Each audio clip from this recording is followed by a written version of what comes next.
एक और चीज़ जो मैं शेयर करना चाहता हूँ लोगों के साथ, वो ये है कि मैं यूरोप की बात करता रहता हूँ कि यूरोप में जो वर्क परमिट्स और यूरोप में जो बिजनेस अपॉर्चुनिटीज़ हैं और वहाँ पे क्या क्या चीज़ें हो सकती हैं। जो एक माइग्रेशन का ट्रेंड अभी है कि बाहर से हम यूके के अंदर आएंगे, मैं यूके से बाहर जाने की बात करना चाहता हूँ। इसको करने का मकसद क्या है? अभी भी लोग बड़े सवाल पूछते हैं, अभी भी सबको इसका कॉन्सेप्ट समझ नहीं आया।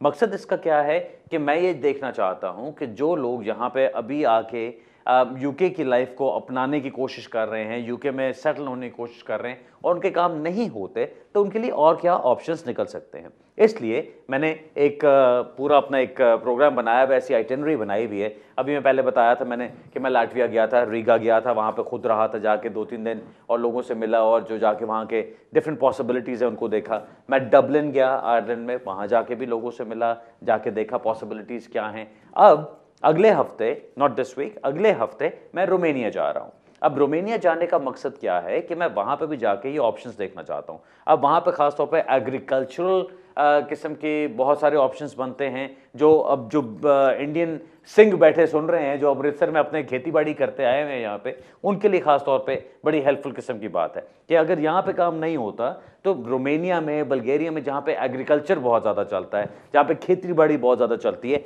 वहाँ पे आपका काम हो सकता है और वहाँ पे आपको ऑप्शंस मिल सकते हैं। उसी तरह से आप देखो कि जो फार्म्स हैं और जो वो एनिमल्स के लिए जो काम करने वाली चीज़, वहाँ पे वो बड़े ऑप्शंस हैं, जो वो भी चीज़ें बन सकती हैं। सो मैं हर तरह के ऑप्शंस खोलना चाह रहा हूँ और आहिस्ता आहिस्ता जिस तरह से मैं इस पे काम कर रहा हूँ, मुझे लगता है कि जो मेरी एक्सपर्टीज़ बनती जा रही है वो ये बन रही है कि जी जो गेटवे टू यूरोप है वो सारा हम लोग बना दें यहाँ पे। अब उसमें मैं करना ये चाहता हूँ कि मेरे पास इन सारी कंट्रीज़ के जहाँ जहाँ मैं जाता हूँ, क्योंकि जब मैं वहाँ जाता हूँ मैं वहाँ के वकीलों से मिलता हूँ, मैं वहाँ के लोकल बिजनेसेस को विजिट करता हूँ, मैं वहाँ पे जो लाइफ के अंदर अपॉर्चुनिटीज़ बन सकती हैं मैं उनको देखता हूँ और फिर ला के मैं अपने क्लाइंट्स को बताना शुरू करता हूँ उसके बारे में। जैसा मैं अभी कहता आया हूँ काफ़ी पिछले चंद हफ्तों से, अभी भी जब मैं लोगों को बताता हूँ कि ये ऑप्शन खुलता है तो वो ये लगता है कि जी बस ये too good to be true वाली बात है कि नहीं, बहुत अच्छी चीज़ है, ये इतना अच्छा हो नहीं सकता। क्योंकि आपको क्या ऑप्शन ऑफर किया जा रहा है? अगर आप प्रॉपर्टी खरीद के रहना चाहते हो आप वो कर सकते हो, अगर प्रॉपर्टी नहीं खरीदना चाहते, आप बिजनेस करना चाहते हो, तो आप वो करके रह सकते हो, जिसमें कि पैसे यूके में फॉर एग्जांपल 2 लाख पाउंड है, कहीं और आप जाके देखो तो वहां पे बहुत कम आपको ऑप्शंस पे बात बन सकती है। तीसरी चीज जो मैं सबसे बेहतरीन ऑफर करता हूं वो मैं ये कहता हूं कि जी आपको काम इस्टेब्लिश हुआ हुआ वहां से बिजनेस पे आपको एक वर्क परमिट इशू करेगा, यानी काम हम लोगों के पास ऑलरेडी मौजूद है, वहां से आपको वर्क परमिट दिया जाएगा। आप उस वर्क परमिट पे वहां पे जाते हैं, अपनी फैमिली के साथ जाते हैं, काम करते हैं, आपको प्रॉपर वेजेस मिलते हैं, प्रॉपरली कानून के मुताबिक आप वहां पे रहते हुए सारा कुछ अपना एस्टैब्लिश करते हैं और 5 साल के बाद आपको वहां की परमानेंट रेजिडेंस मिल जाती है। इससे मेरा ख्याल है अगर आप गौर से देखें, इससे बेहतर डील कोई बनती नहीं कि एक तो आप एक एम्प्लॉयर के साथ अगले 5 साल के लिए सेटल हो गए, आपको वेजेस मिल रही हैं, फैमिली मेंबर्स आपके साथ जा रहे हैं, रह रहे हैं, आपके बच्चे वहां पल बढ़ रहे हैं, वहां पे सीख रहे हैं उनकी लाइफ को, और 5 साल के बाद आपके पास परमानेंट रेजिडेंस भी हो जाता है। ये वो ऑप्शंस हैं जो कि अब यूके में अवेलेबल नहीं है। यूके में आप देखो कोई बंदा है, कोई स्टूडेंट है यहाँ पे, उस बेचारे को क्या मुसीबत पड़ी होती है कि जी मैंने अगली फीस दे के किसी तरह एक्सटेंशन करानी। उस एक्सटेंशन का फायदा क्या अगर वो पढ़ना नहीं चाहता? वो क्या करते हैं, काम करना उनको अलाउड नहीं है, एक्सटेंशन करा भी ली उन्होंने, फिर उल्टे सीधे छुप छुपा के काम कर रहे हो जो कि इलीगल है, कहीं पकड़े गए सीधा आपका वीज़ा भी कैंसिल होगा। कॉलेज को फीसें दे दे के, इधर उधर फीसें दे दे के अपने सारे पैसे लुटाते फिरते। उससे बहुत बेहतर है कि आप इस तरह का कोई ऑप्शन देखें जहां पे यूरोप में आपको एक सही लीगल और लेजिटिमेट ऑप्शन मिलता है जहां जाके आप सेटल हो सकते हैं। इतनी बड़ी दुनिया है भाई, कहीं पे भी हम जा सकते हैं, कहीं पे भी हम कुछ भी कर सकते हैं। अब तो सबसे बड़ी इंपॉर्टेंट बात यही बनती है। अब आगे मैं कुछ एक और बात करना चाहता हूं जो काफी अच्छे से हमने जिसका जिक्र नहीं किया, और ये एक मैं डिनर पे बैठा हुआ था, वहां पे अचानक बातचीत चल पड़ी और वहां पे 2-3 वकील लोग भी बैठे हुए थे और वो कमाल की चीज ऐसी चली कि मुझे नजर आया कि जो जिस दुनिया में मैं रह रहा हूं शायद मुझे पता ही कुछ नहीं कि बाहर क्या हो रहा है। वहां पे ये डिस्कशन चल रही थी कि असाइलम अभी भी चल सकता है कि नहीं। अब असाइलम का मतलब क्या है? आप कहते हो कि जी मुझे अपने मुल्क में खतरा है, मैं अगर वापस वहां पे गया तो मुझे वहां की लोकल अथॉरिटीज हेल्प नहीं करेंगी, जो खतरा मेरा चल रहा है उस खतरे की वजह से मुझे परसिक्यूशन हो सकती है, प्रोसिक्यूशन नहीं परसिक्यूशन वो हो सकती है, और प्लस अथॉरिटीज मुझे इतनी मदद भी नहीं कर सकती कि मैं वहां पे महफूज रहूं, और मैं किसी और मुल्क के हिस्से में नहीं जा सकता जिसको हम इंटरनल रिलोकेशन कहते हैं, कि जहां मैं जाके रह सकता हूं। अब वहां पे दो तीन ऐसे हजरात बैठे हुए थे, मैं ऑब्वियसली किसी का नाम नहीं लूंगा, लेकिन दो तीन ऐसे हजरात बैठे, कहते जी हमारे तो 2-2 साल हो गए कोई असाइलम नहीं लगा। कमाल है। और कॉन्सेप्ट वहां पे उस टेबल पे क्या बन रहा था कि जैसे असाइलम खत्म हो चुका है, असाइलम हो ही नहीं सकता। Absolute rubbish. हम लोग अभी भी असाइलम करते हैं, जो प्रॉपर केस होता है जिसके अंदर जान होती है, असाइलम 100% होता है। क्यों नहीं होता? बात सिर्फ क्या है, जो एक जमाने में एक कॉन्सेप्ट था, जो आज से जमाने की, जो मैं बात करता हूं आज से 5-7 साल पहले जो कॉन्सेप्ट था कि जी कोई भी आए कोई भी कहानी डाल दी तो वो चल जाएगा, वो चीज नहीं हो सकती। हाँ, अगर आपकी बात में जान बनती है, अगर आप जो बात कह रहे हो उसमें वजन है, अगर आपने कानूनन उस चीज को समझ के उसके मुताबिक आपने वहां पे सारा कुछ तैयार किया है और उसके मुताबिक आप जवाब देते हो, तो ऑफ कोर्स असाइलम होता है। बात क्या है, आपको रिकॉग्नाइज करवाना है कि आपको खतरा है, आपको रिकॉग्नाइज करवाना है कि आपको अपने मुल्क में सिक्योरिटी नहीं मिल सकती, आपको रिकॉग्नाइज कराना है कि मुल्क का कोई और ऐसा हिस्सा नहीं जहां आप जा सकते हैं। अब इंडियन कोई नेशनल है, अगर वो असाइलम करना चाहता है तो उसको असाइलम रिफ्यूज कर दिया जाता है, ये कह के कि आपकी कंट्री में तो बहुत अच्छा सिस्टम मौजूद है, आपकी जुडिशरी भी सही काम कर रही है, आपकी पुलिस भी सही काम कर रही है, प्लस इतनी बड़ी कंट्री है कि आप कहीं पे भी जाके रह सकते हो, एक हिस्से में से दूसरे हिस्से में चले जाओ तो किसी को पता नहीं चलेगा। सो वहां पे आपको असाइलम नहीं मिलेगा, वो सेफ कंट्रीज लिस्ट के अंदर आ जाता है। पाकिस्तान से हम देखते हैं, मेरे पास क्योंकि पाकिस्तान के बहुत क्लाइंट्स आते हैं तो मैं बात कर सकता हूं। पाकिस्तान से आप देखते हो, अब पाकिस्तान में खास तौर पे जो औरतों के केसेस होते हैं, जहां पे women as a particular social group उनको देखा जाता है, जहां पे डिवोर्स्ड वुमेन हो या कोई ऐसी औरतें हैं जिनको एक खतरा है अपनी फैमिली से, कोई मर्जी की शादी की या घर छोड़ के निकल गए या उनके ऊपर कोई इल्जाम लग गया, अब ये उस तरह की चीजें होती हैं जिनके ऊपर आपको खतरा हो सकता है।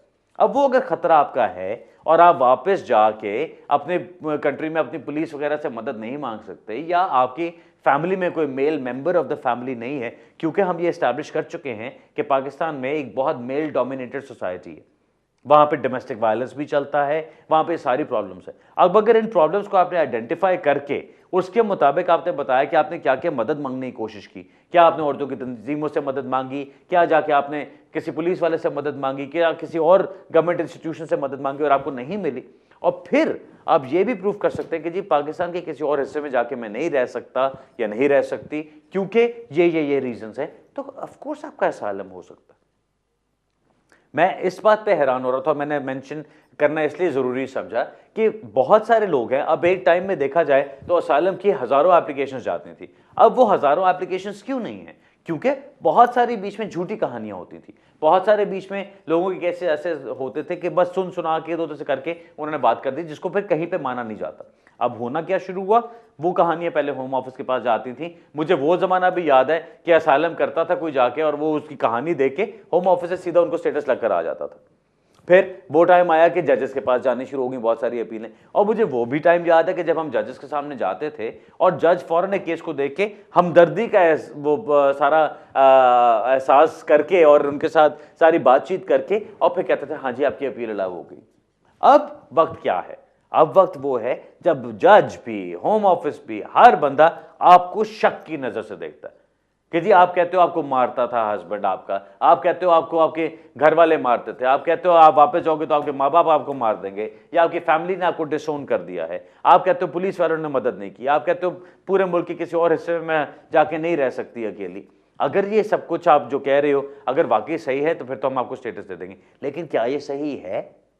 इस चीज पे वो आपको शक की नजर से देखते हैं। अब क्या होता है, होम ऑफिस में आप इंटरव्यू के लिए जाते हो, लंबा इंटरव्यू, बहुत सारे सवाल जवाब, अगर वहां से आपको रिफ्यूज कर दिया गया, जो कि मोस्टली होता है, तो फिर आप कोर्ट में जाते हो। अब कोर्ट में जाके क्या हो रहा है, जज के सामने कानून अभी भी वही है जो आज से 5 साल पहले था या 10 साल पहले था, कानून अभी भी ये कहता है कि अगर कोई इंटरनेशनल प्रोटेक्शन मांगता है और वो उन सारे पॉइंट्स को प्रूव कर सकता है कि race, religion, nationality, membership of particular social group या पॉलिटिकल ओपिनियन की वजह से आपको खतरा है, और जो लोकल पुलिस है या लोकल अथॉरिटीज है वो आपको मदद करने को तैयार नहीं या नहीं कर सकती, और आखिरी चीज कि आपके पास option of internal relocation available नहीं है, तो आपको असाइलम मिल सकता है। अब बात क्या होती है, हम जो केसेस देखते हैं, जो मेरे पास खराब हुए केसेस आते हैं, वकील के पास गए, वकील को खुद नहीं पता कि कैसे स्ट्रक्चर करना है असाइलम को, एक कहानी डाल दी, बाजी कहानी बोल दो जाके चल जाएगा काम। No, it doesn't work like that. आपने वो कहानी बोली जाके, अब आपको पता ही नहीं कि लीगल रिक्वायरमेंट्स क्या हैं, जो आपने वहां पे कई जगहों पे अपने खुद पैरों पे कुल्हाड़ियां मारी हैं। अब वो जब आपका रिफ्यूजल आता है, जज के सामने जाता है, तो आपकी क्रेडिबिलिटी बिल्कुल जीरो होती है। जब क्रेडिबिलिटी आपकी नील है, तो जज ने आपकी बात को कैसे मानना है?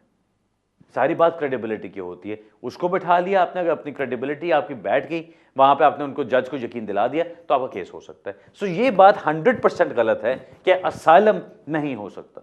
मुझे मालूम है कि बहुत सारे बेतहाशा लोग ऐसे हैं जिनको असाइलम की जरूरत है। अगर आपका केस बनता है तो जरूर सामने आइए, जरूर असाइलम क्लेम कीजिए, उसके अंदर जान बिल्कुल होगी अगर आप अपनी बात सही कर रहे हैं। अगर आपने कोई झूठी कहानी बना के चलना है तो आपके लिए मुश्किल होगा, बिकॉज कल को आप उसके ऊपर जवाब ही नहीं दे सकते। ठीक है, सो ये मैं असाइलम की बात इसलिए करना चाहता था क्योंकि मुझे नजर आया कि ये वाकई एक ऐसी चीज है कि जो कि बहुत सारे लोग उससे ये सोच के बैठ गए कि जी असाइलम अब होता ही नहीं, ये दो की सुनी सुनाई बातों पर चलते हैं। नेक्स्ट बात जो मैं एक और करना चाहता हूं, इससे पहले कि मैं सवाल जवाब लेने शुरू करूं, मुझे पता मैं काफ़ी देर से बोल रहा हूं, लेकिन एक और बात मैं करना चाहता हूं। आज किसी साहब का फ़ोन आया मुझे कि जी कोई अनाउंसमेंट आ गई होम ऑफिस की वेबसाइट पे कि लोगों को स्टेटस दे दिया जाएगा। वो क्या चीज़ है जी, वो चेक करके बताएं कि जी उनका स्टाफ कम हो गया तो ये हो गया वो हो गया। अब वो जब उनका लिंक मांगा है तो वो बीएनपी की तरफ से एक स्टेटमेंट आई हुई है। वो बीएनपी क्या है? वो पार्टी जो कि यहाँ पे किसी इमिग्रेंट की शक्ल नहीं देखना चाहती, वो बीएनपी की तरफ से है। और उसके अंदर उन्होंने ये कहा हुआ है कि जी हम ये देख रहे हैं कि क्योंकि होम ऑफिस के पास अपनी वो इतना पैसा नहीं है, उनको पैसे अपने कट करने पड़ेंगे, तो हो ये रहा है कि जो लोग यहाँ पे रह रहे हैं वो उनको देख ही नहीं रहे, उनको कुछ कर ही नहीं रहे। उसका मतलब ये नहीं कि वो आपको स्टेटस दे रहे हैं, उसका मतलब सिर्फ ये कि उन्होंने आंखें अपनी आपकी तरफ से अभी थोड़ी सी बंद की हुई हैं। अब कितने लोग यहाँ पर हैं जो अभी सुनने वाले सारे ला रहे होंगे यहाँ पे कि जिनके एप्लीकेशंस की गई, एप्लीकेशंस रिफ्यूज हुई, और आप इंतजार कर रहे हो कि अच्छा जी हमें वो रिमूवल डायरेक्शंस कोई नहीं आई, अभी तक उन्होंने कुछ कहा नहीं, और रिपोर्टिंग के लिए जा रहे हैं। साल हो गए, 2 साल हो गए, 4 साल हो गए, 5 साल हो गए, रिपोर्टिंग के लिए भी जा रहे हैं, ना स्टेटस दे रहे हैं, ना निकाल रहे हैं यहाँ से। तो ये क्या हो रहा है? ये उस तरह की बात है। इसका मतलब ये नहीं कि वो आपको अभी वो कि जी मिलियन लोगों को वो एकदम स्टेटस दे देंगे, जितने ओवरस्टेयर हैं सबको ओवर स्टेटस दे देंगे, ऐसा मुझे अभी होते नजर नहीं आता। ऑलराइट जी, नाज़रीन अब मेरा ख्याल है सीधा अपने सवाल जवाब की तरफ चलते हैं। थोड़ी देर में ब्रेक का भी टाइम हो जाएगा, लेकिन पहले सवाल जवाब की तरफ चलते हैं। पहली कॉल लेते हैं जी। हेलो हेलो जी, अस्सलाम वालेकुम। वालेकुम सलाम जी। आपकी बहुत मेहरबानी इतनी मखलूक की हेल्प करने के लिए। कोशिश कर रहा हूँ। अल्लाह आपका भला करे, आपको इसका अजर दे और आपको तरक्की दे। आमीन जी। मुझे 2 साल पूछने हैं। एक रेफ्यूजी स्टेटस के बाद इंडेफिनेट मिला है, तो जो नेशनैलिटी है वो एक पूरे साल बाद अप्लाई करनी है या 28 दिन पहले अप्लाई कर सकते हैं? और दूसरा सवाल ये पूछना है कि मेरी फ्रेंड है वो डिसेबल है, तो उसके हस्बैंड को वो जो डिस्क्रिशनरी लीव नहीं होती वो मिली है, तो अब उसके वो लोग वो क्योंकि डिसेबल है वो भी बेनिफिट ले रही है, और उसके हस्बैंड का भी उसमें जॉइंट एप्लीकेशन में नाम है, वो भी बेनिफिट ले रही है। अब इससे उसके हस्बैंड की एक्सटेंशन हो जाएगी या उन लोगों को सारे बेनिफिट छोड़ने पड़ेंगे? मुझे ये बताइए कि जब उनको स्टेटस मिला था तो उसमें कोई लेटर में लिखा हुआ था कि उनको बेनिफिट्स अलाउड है कि नहीं? जी उसमें लिखा था। क्या अलाउड है उनको? चलो ठीक है, मैं बताता हूँ। ओके, जो आपका पहला सवाल है वो ये है कि जी आपकी जब नेशनैलिटी ड्यू होती है तो आप उससे 28 दिन पहले अप्लाई कर सकते हैं कि नहीं। नेशनैलिटी का ये सवाल का जो जवाब आपका डायरेक्टली है वो ये, नेशनैलिटी की ये चीज़ याद रखिए, नेशनैलिटी का आपका एक टाइम पीरियड कंप्लीट होना लाजमी है। कानून क्या कहता है कि आपने जब नेशनैलिटी के लिए अप्लाई करना है, जिसको नेचुरलाइजेशन कहते हैं, जब आपने नेचुरलाइजेशन के लिए अप्लाई करना है तो आपके पूरे 5 साल गुजरे हों यूके में, उन 5 ईयर्स में से 1 साल आपका कम से कम इंडेफिनिट लीव के साथ गुजरा हो, यानी आपके पास इंडेफिनिट लीव मिले हुए आपको 1 साल गुजर चुका होना चाहिए, तब आप कर सकते हैं। सो जब आपने अप्लाई करना है, जब आपकी इंडेफिनिट लीव को 1 साल कंप्लीट हो जाता है, फॉर एग्जांपल 31 मार्च को आपको जाके कंप्लीट होता है 1 साल पूरा, तो आप 1 अप्रैल के बाद किसी भी दिन अप्लाई कर सकते हैं। वो 28 डेज पहले वाला कॉन्सेप्ट सिर्फ आपका लीव टू रिमेन एप्लीकेशन के लिए अप्लाई होता है। या आपकी लीव टू रिमेन एप्लीकेशन बनती है, आपका 31 मार्च को आपका फॉर एग्जांपल वीजा खत्म हो रहा है, तो आप 3 मार्च के बाद किसी भी डेट को अप्लाई कर सकते हैं, बिकॉज अब आप वो 28 डेज की कैटेगरी के अंदर आ जाते हैं। ठीक है जी। दूसरा सवाल जो आपका था कि जी वो हस्बैंड भी बेनिफिट्स पे हैं और वाइफ भी बेनिफिट्स पे हैं, अगर जब उनको डिस्कशन लीव दी गई थी, अगर उसमें लिखा था कि उनको बेनिफिट्स लेने अलाउड हैं और वो बेनिफिट्स लेते रहे तो फिर कोई फर्क नहीं पड़ता, देन दैट्स फाइन। लेकिन अगर उसमें लिखा हुआ था कि बेनिफिट्स उनको अलाउड नहीं है, उसके एंटाइटलमेंट नहीं है और वो फिर भी बेनिफिट्स ले रहे थे, तब उनको प्रॉब्लम हो सकती है। ऑलराइट जी, बेस्ट ऑफ लक। अगला सवाल लेते हैं जी। हेलो अस्सलाम वालेकुम जनाब। वालेकुम सलाम जी। मैंने ना FLRO की एप्लीकेशन की थी होम ऑफिस में। मेरा बच्चा और मेरी वाइफ ब्रिटिश थे, तो होम ऑफिस ने रिफ्यूज कर दी थी, तो मुझे अपील का राइट उन्होंने दिया था जी। तो ये 11 मार्च को मेरी हेयरिंग थी, तो मुझे ना वो 13 को वो जज ने डिसीजन कर दिया और 17 इस मंथ की वो डिटर्मिनेशन आ गया और उन्होंने ना अपेंडिक्स में मुझे रिफ्यूज करके ह्यूमन राइट में मेरी अपील अलाउ कर दी है। ठीक है। वो 17 को उन्होंने इशू किया, लेकिन 18 को मुझे मिल गया। मेरा आपसे ये क्वेश्चन है, पहला तो ये है कि क्या वो इस फैसले के खिलाफ अपील करेंगे, क्योंकि मेरी वाइफ भी डिसेबल है, चल फिर नहीं सकती। ठीक है। तो क्वेश्चन ये दूसरा ये है कि कहाँ से मेरे दिन वो 5 वर्किंग डे जो होते हैं वो जब होम ऑफिस वाले अपील करते हैं, इस दिन से स्टार्ट होंगे। 17 को उन्होंने भेजा और 18 को मुझे मिल गया था। चलें ठीक है, और एक क्वेश्चन थोड़ा सा और सुन ले जी, बताइए। क्या मैं फर्स्ट ये ट्राइब्यूनल से जहाँ मेरी हियरिंग गया उनसे पूछ सकता हूँ आफ्टर 5 डेज के मेरे खिलाफ अपील हुई है कि नहीं, प्लीज? चलें बताता हूँ, आपने बेसब्रे नहीं होना। ठीक है जी। आपको ये पता है कि आपकी अपील अलाउ हो गई है। अब उस अपील के खिलाफ अगर उन्होंने कोई उस डिसीजन के खिलाफ अगर होम ऑफिस ने अपील करनी हुई तो उसको लीव टू अपील एप्लीकेशन कहा जाता है, leave to appeal to the upper tribunal. अगर वो उन्होंने एप्लीकेशन कर दी तो ट्राइब्यूनल की तरफ से आपको फॉरन लेटर आ जाएगा जो ये कहता है कि जी फलानी डेट को उन्होंने अपील कर दी है। अब जब 5 दिन आपके गुजर जाते हैं, 5 दिन आपके जो काउंट होने हैं वो होना है जिस डेट को आपको मिला है। सो अगर 17 की डेट है उसके ऊपर लेटर के ऊपर और 18 को आपको मिल गया तो 18 से आपके 5 दिन काउंट होते हैं। ठीक है जी। सो उसी दिन एक्सपेक्ट किया जाता है कि जी दूसरी पार्टी को भी मिल चुका होगा और वहाँ से टाइम काउंट होता है। अगर वो थोड़ा सा लेट भी हो जाते हैं तो वो ग्राउंड्स उसके भी सबमिट करवा सकते हैं कि जी लेट क्यों हो गया, उसके ऊपर भी बात हो सकती है। लेकिन जनरली अपील का ये जो टाइम पीरियड है वो ऐसे चलता है। अब आपका जो पहला सवाल कि वो अपील करेंगे कि नहीं, आप मुझे बताइए, मैं कैसे बता सकता हूँ? आपके केस के बारे में मुझे कुछ नहीं पता कि आपके केस में क्या आर्ग्यू किया गया, आपके स्टेटमेंट्स में क्या लिखा गया, जज के डिटर्मिनेशन में क्या आया, जज ने कोई एरर ऑफ लॉ किया कि नहीं। अगर तो जज ने कोई एरर ऑफ लॉ किया तो फिर तो बात बन सकती है। अब आजकल सबसे बड़ी बात क्या चल रही है, जब हम कोर्ट में जाते हैं, वहां जाके आर्ग्यू करना चाहते हैं आर्टिकल 8 के ऊपर, तो जजेस फौरन देख के कहते हैं मिस्टर बुखारी ये गुलशन केस के बारे में क्या ख्याल है। अब गुलशन केस क्या कहता है? गुलशन कहता है कि जी होम ऑफिस ने जो अपने इमिग्रेशन रूल्स बनाए हैं उन्होंने ह्यूमन राइट्स को सब उसी के अंदर डाल दिए।